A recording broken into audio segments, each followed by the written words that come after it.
That's right, we're doing another night recording. Hey everybody, welcome back to the Cannonbull Podcast. I am your host SaintJorge, and today, my Namaka, we are heading to the Grand Line, okay, or tonight. That's right, we'll be talking about some updates pertaining to Netflix's live action One Piece TV show and the production of its second season.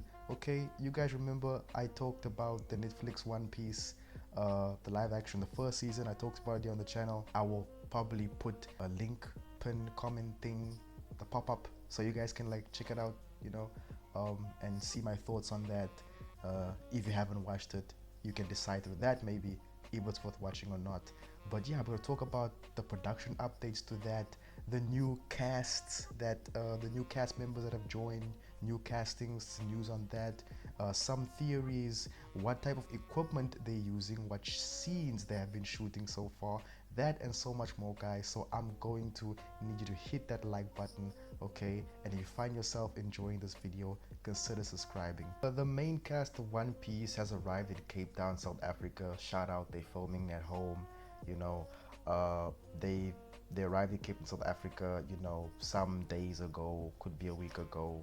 By the time this video uploads, they arrived in Cape Town, South Africa to begin filming season 2. Pre-production had already begun in June with sets and backdrops being developed, and now it's time to film, okay? And Netflix's One Piece account posted a photo of the first episode script, which is titled The Beginning and the End, written by Matt Owens and Ian Stokes, who's the new co-showrunner who replaced Steve Mader. I'm kind of disappointed that Steve Mader isn't returning to showrun with Matt Owens. I guess it's just my anxiousness on whether or not the season will be a step up from season 1 or not. I feel like maybe he brought some magic that will be missing in this season. But hey, Ian Stokes wrote some episodes for the first season, so he knows what's happening here and how it should be done. Hopefully he can bring his A game, and everything's going to be good. But of course, the beginning of the end, and of course, from what we saw in the previous season and the way it ended, the tease of Smoker, and them going to the last town before the Grand Line, the last town in the East Blue, which is Logue Town. This episode will probably be the Logue Town arc in one, right? And of course, it is the beginning of the second season and the end of the first season. So pretty smart naming sense they went up for there, right? What do you guys think? What's gonna happen in this episode? Comment down below. What are your theories? Because of course, the writers of the One Piece live action, they take things and they twist it a little bit to fit their format of storytelling, the serialization of it, the fact that they only have 8 episodes and things of that nature.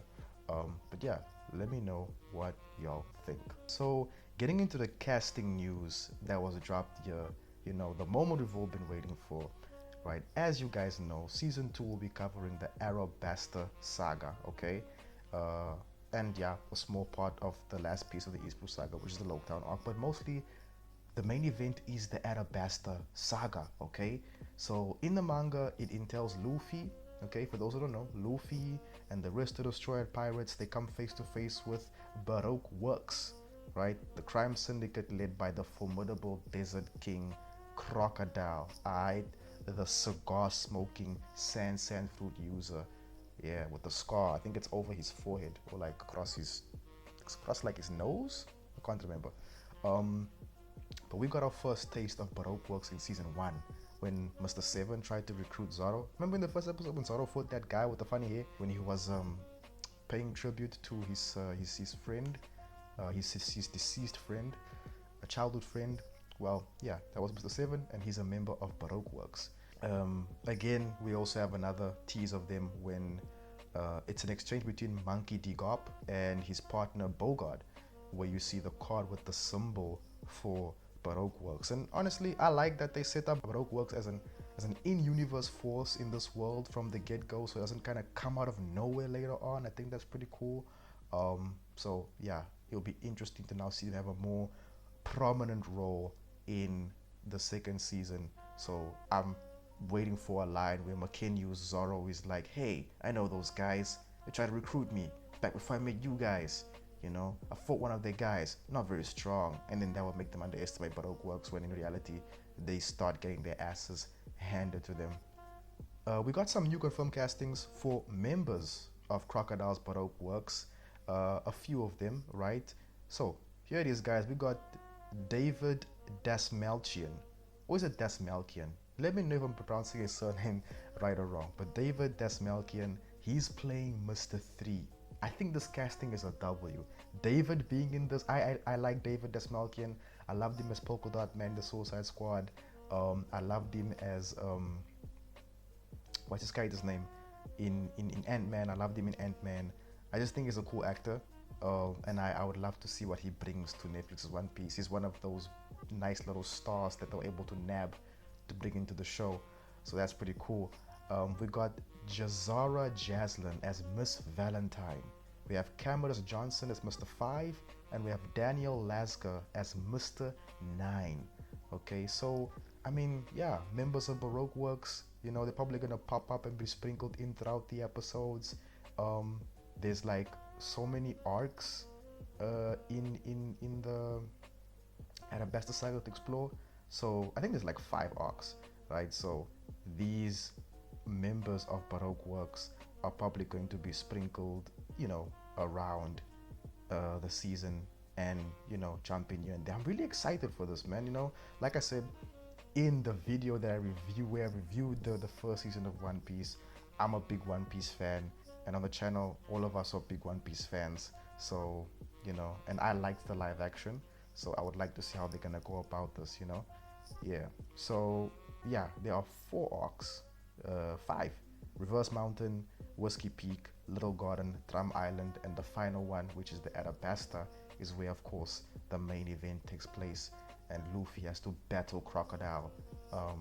So probably expect a nice little big battle, a nice little big battle, that's funny, but a nice big battle between him and Crocodile, in the same vein or better than the one in the first season, which was him versus what's his name?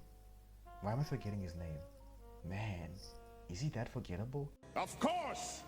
Arlong. Yeah, against Arlong. So let's keep them coming here, okay? We got Clive Russell, who's going to play Crocus. We got Werner Coetzer, who's going to play Dory. And we have Brendan Murray, who's going to play Brogy. Okay, now I know Crocus, for those who don't know, he's like a doctor who plays a big role in the Arabasta saga. I'm gonna leave his backstory untouched, cause to avoid some spoilers on that, I guess. And he's kind of important because he provides the Straw Hats with a log pose. I'm excited to see that the log pose now is probably going to make its live action debut, because the log pose is a type of compass you need in the One Piece universe to kind of like navigate the Grand Line, because the different islands are different minerals that like it plays with the compass's magnetic true north. So you need a log post that kind of like it allows you to know true north by having a specialized way of telling which way to go. And a log post, like, it kind of does this thing where it resets, so you can't stay in a place for too long, otherwise it will go crazy, you'll get lost. Like it's a whole thing, and I'm sure I'll explain it once the second season premieres. But yeah, Crocus gives the Straw Hats their log post, which is very important for their upcoming adventure, because they're entering or in the Grand Line already. So the last batch of castings that we have. So the last batch of castings that we have here, and these ones are pretty important, okay? So hold on for this one, because there's some major characters coming up. We got Ty Kogue or Ko as Dalton. We have Rob Coletti as Wapu, and we have Julia Raywald as Tashigi. Okay, now if Tashigi's here, who's coming next. For those One Piece fans that know, guys, we have Callum Keir as Smoker. Okay, he was teased at the end of season 1. We all knew he was coming. Now we know who's playing him, alright? So it's gonna be really exciting to see how they're gonna put the budget into Smoker's powers, because this guy can become smoke it's gonna be interesting to also see his fight with Luffy, because I think in the Logtown arc we get introduced to Sea Stone. So man, we're gonna see Sea Stone, we're gonna see log poses. It's gonna be a good time. Okay. Tashigi has a rivalry with Zoro. It's gonna be cool to see that, a nice new sword rival for them for Zoro to dig into. And yeah, I can't wait for all of that, man. You know, to finally see Smoker in live action. I'm excited for that. I really want to see how this is gonna happen. How it's gonna break down. As for the others, Dalton. I believe Dalton is a king of one of the islands in Arabasta, in the Arabasta area. And I think Wapul is one of the elite gods of that kingdom, the aforementioned kingdom. It could be the other way around. It could be Wapul is the king and Dalton is. I think Dalton is the elite god and Wapul is the king.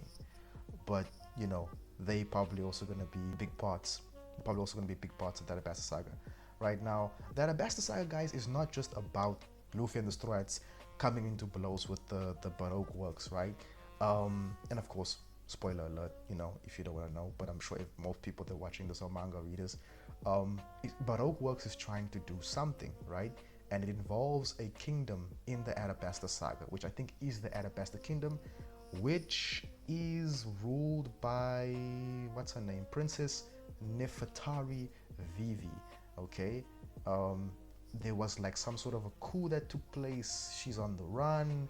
She bumps into the Straw Hats and she asks them for help to save her kingdom from Baroque works.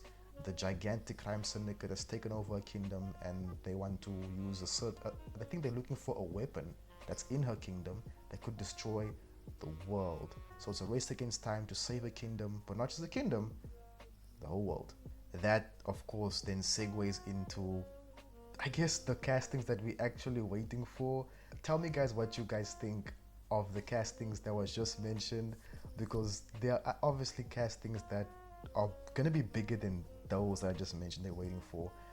And that's, of course, obviously Crocodile. Who's going to play Crocodile, right? In the first episode of One Piece, for any eagle-eyed viewers, we saw that, Crocodile was a her, and there is theories of Crocodile being a gender-bent being. And there's another theory of Crocodile being Luffy's mom, who went through a gender swap.